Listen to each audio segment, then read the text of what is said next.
Hi guys! So for today's video, ubanimin ninyo karon tungod kay follow-up check-up ni Mother Rizem karon. Kay lagi bag-o baya siya na operahan sa iyahang mata ni Zem, no? Dayon, 1 month na karon gikan sa iyahang pag-opera ni Zem sa iyahang mata ni Zem. And mobalik mi sa iyahang doktor ni Zem to sa Polymedic Plaza ni Zem. And mao na dayon ni nakaabot na mi diri sa Polymedic Plaza ni Zem. Sa among pag-abot diri nga side murag vevo manggid kay ni diri nga side oy kay di ay naa sila'y activity ni Zem. Mao to nagpalista na dayon ko sa mga pangalan ni Zem ni Mother Rizem kay para mahatagan mi og slot. Daghan gid ang mga tao ni Zem diri nga side va. So while waiting kang doktor ni Zem, gisugo mi duha ni Princess Jessamine ni Mother Rizem. Kay lagi wala mi nakadala og tubig ni Zem. So ni adto mi dadto sa gawas para magpalit sa tubig ni Zem. Kay gigutom ni Zem man mi so giapilan na lang pud dayon namo sa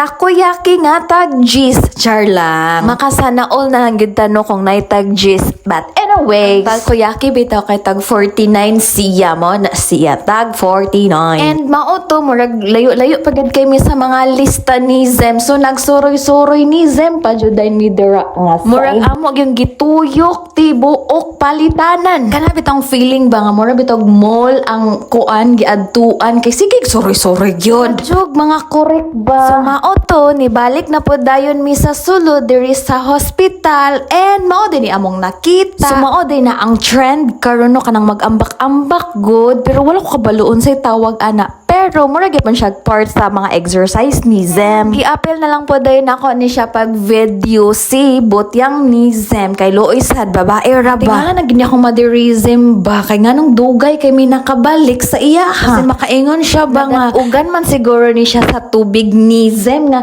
tubig raman unta ang akong gisugo. Mangutana na lang po gani dayon siya ang ako na lang po dayon itubag sa iya ha. Amua pang gilibot ang tibo o kalibutan earth ni Zem. Charis. And mauto nagsaka kami sa mga hagdan ni Zem kay para dali rami makaabot dadto. Tagaod ra pud ba kay para pag-abot na mo dadto basin na check na pud ay siya dadto ni doktor ni Zem. Pero wala pa man di ay gihapon kay daghan ayo og patient si doktor ni Zem. So mauto nagkaon na lang po dayon mi og takoyaki ni Zem og kini si Dimay nga laagan sa ilang pamilya ni Zem.